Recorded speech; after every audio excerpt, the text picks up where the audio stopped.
This week on Crunchweek, we're talking about Apple's iPads, HBO streaming, and the least boring news out of Dreamforce.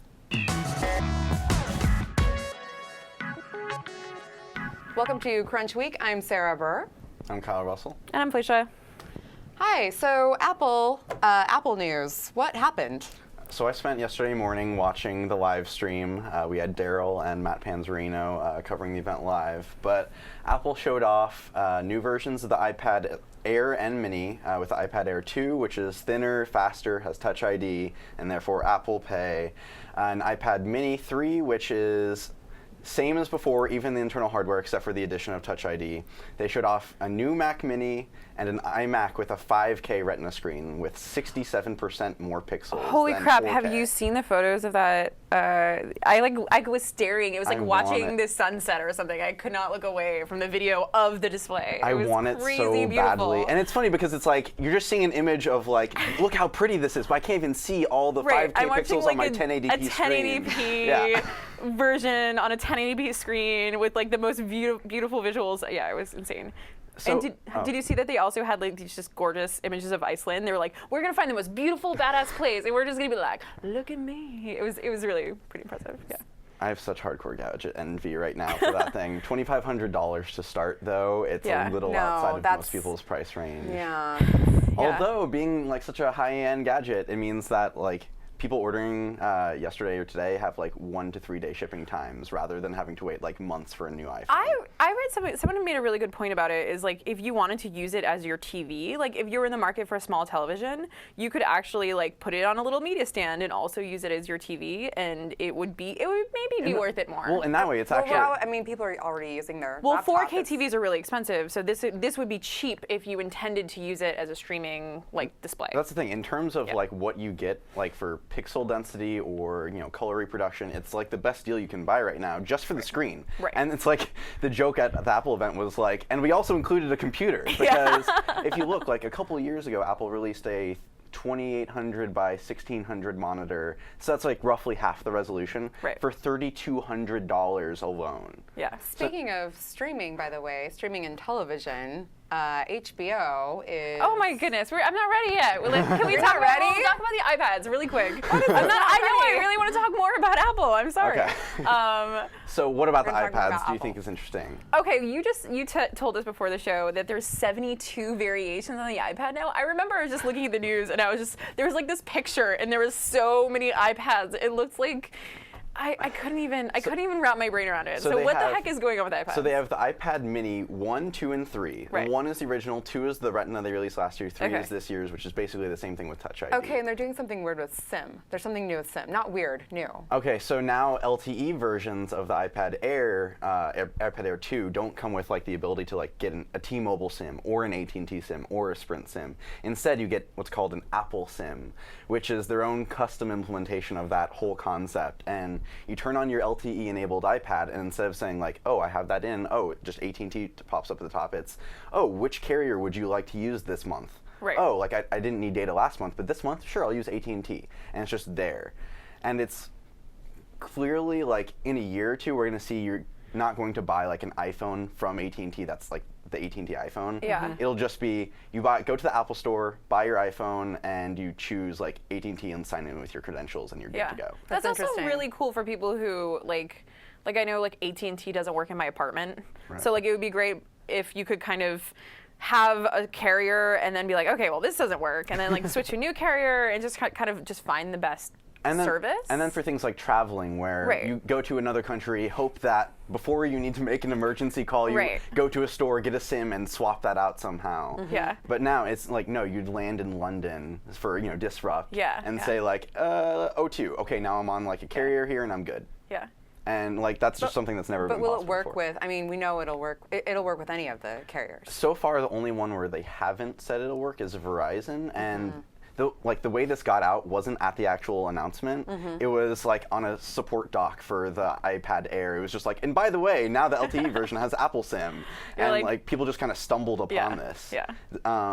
So it's like for Verizon, for instance, it's not really clear whether they won't support it or if there's a technical difficulty or if like that just hasn't been negotiated yet. So it's not It's a entirely pretty big clear. character. Yeah. Carrier. Yeah. Okay, I'm ready to talk about HBO. Okay, now. so Yeah. this is my first time hosting. Okay, So when you okay. said that, I thought you were trying to help me segue. No. I just I was wasn't like, ready. oh, I'm picking up what you're saying. Nope, All right, we're nope. segueing I like now. this way of doing it now. Yeah. It's This very is- naturalistic. Okay, HBO. Yeah, on to HBO. Holy crap, I'm so excited. I've been wanting this for years. I've never watched HBO because I haven't had cable in the past 10 years. See, that's the only reason why I have cable, to be honest, is for HBO. For the last 3 years, Yeah. I've been using, until like this May when I got moved into my own apartment, I was using Yeah. like my freshman dorm floor mates, Yeah. like mom's password to sign into HBO Go. Yeah. And like that's how everyone I knew used it. I had someone's password and then they like changed their password. No, their fiance changed their password, and I was like, no, because you'd feel a little bad being like, hey, can I have your new password? But no, I'm a bit of a social Luddite because I don't watch, I guess media Luddite, because I don't watch any of HBO because I've never had cable. So with the exception of The Wire, which just like everyone else, I binge watch, I haven't seen any of the other shows on HBO. So I'm really excited. This is going to suck up so much of my time in 2015.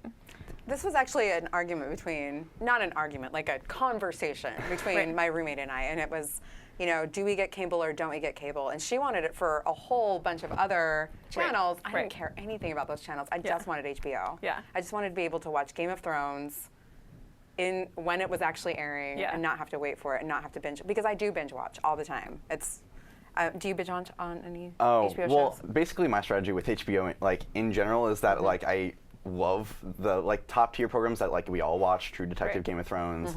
I don't like to have to deal with like the cliffhanger at the end of every Yeah. episode where it's like, Yeah. oh, I really want to see what happens Yeah. at the wall. Yeah. So I will just wait till like the end of the season and then binge watch in like a weekend. So the interesting things about this news is, one, there was this kind of whole exclusive deal they had with Amazon and their streaming service, and I know that this is kind of screwing over that deal. Well, that still makes older content accessible to Right. Amazon Prime subscribers, so true. they still get the advantage of like, oh yeah, they can Yeah, watch it was all never, of The Wire if they want it. It Yeah, was never the new stuff. It was always Right. the old Right, stuff anyway. right.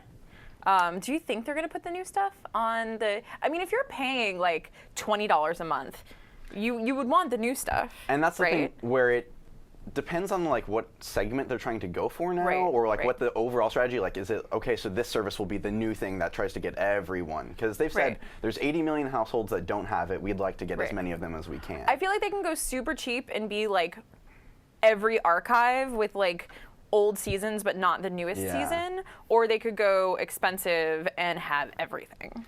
I feel like that's kind of the And the thing is they could definitely like say like we won't include episodes from the current season and Right. still like whoop the offerings from like Hulu Plus.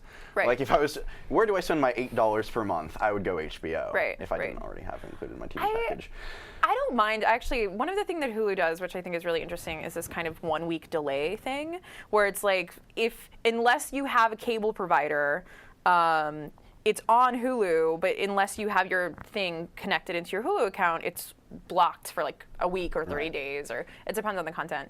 So I am guessing that's what's going to happen with HBO, is that you'll be able to watch everything if you have the cable, and you'll be blocked from stuff unless you have cable. the thing I like about the HBO though is Yeah. Hulu, you pay for it and you still have to watch ads.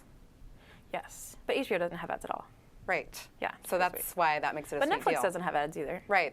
It's a sweet deal because Yeah. you can pay for it, get all the great content, and not have to watch ads in the middle of it, which makes no sense to me if you're God, they're paying so- for it. It's funny, like Insane. honestly, this HBO streaming though, it's like for a long time it wasn't clear whether it would happen, even though most of the early adopter-esque customers who are already using HBO Go have been like clamoring for it for years, because they make like $10 to $20 per cable subscriber that has one of those big packages. Like it's like ESPN, where like Right. unbundling it, it's like for a long time seemed like maybe unfeasible.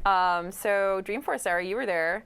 We were both there yesterday meeting We Will.i.am. were both with Will.i.am yesterday. But you said you had like a bunch of crazy experience there, not just Will.i.am. You were telling me like you have all these weird stories. Not weird, but Yeah. this morning, there was Arianna Huffington having the entire crowd meditate. Yeah.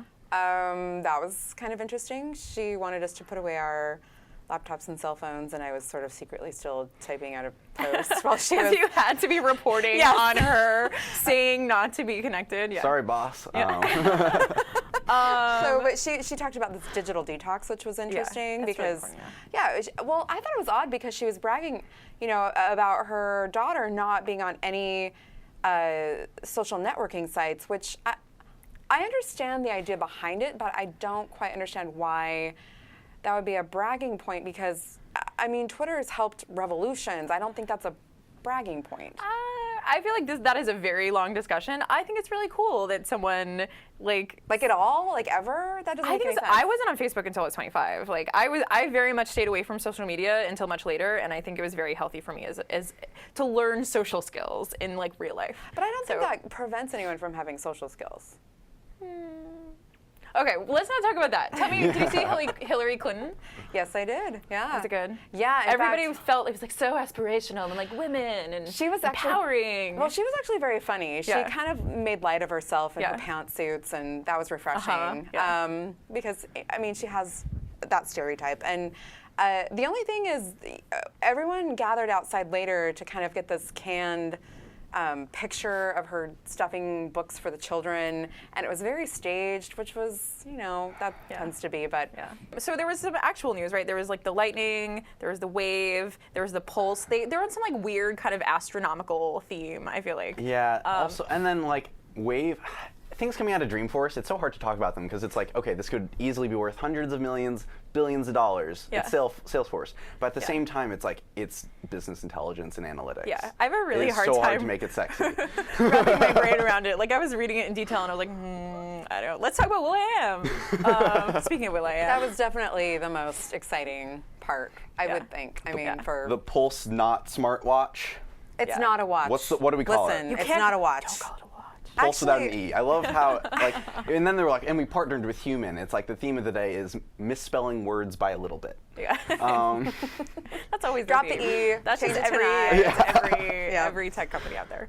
But the band is cool. Pulse, I guess, the Pulse band or whatever you call it. Yeah, you can call, text, email with the band. Yeah. You don't have Actually to have has your a phone with 3G you. radio, yeah. He's been involved in, our little technology space for a couple of years now, but he actually, before he kind of blew up big with the Black Eyed Peas, and even before that, he actually went to fashion design school in LA.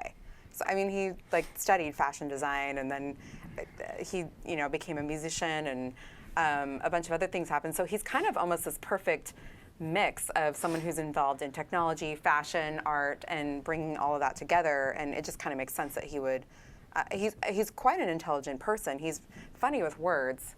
You probably saw he was like, I was in a band, and now I have a band. And it was just kind of this funny, weird character. But I enjoyed talking with him. He was really kind and humble and very interesting. Cool. Well, that's all we got. We're out of time, guys. Thanks for joining us. Okay, bye.